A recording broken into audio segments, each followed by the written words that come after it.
ফিচারগুলো এখানে লোড করা হয়েছে।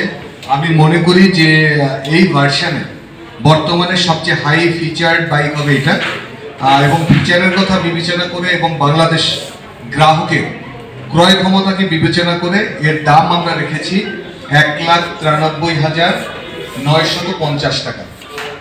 ১,৯৩,০০০।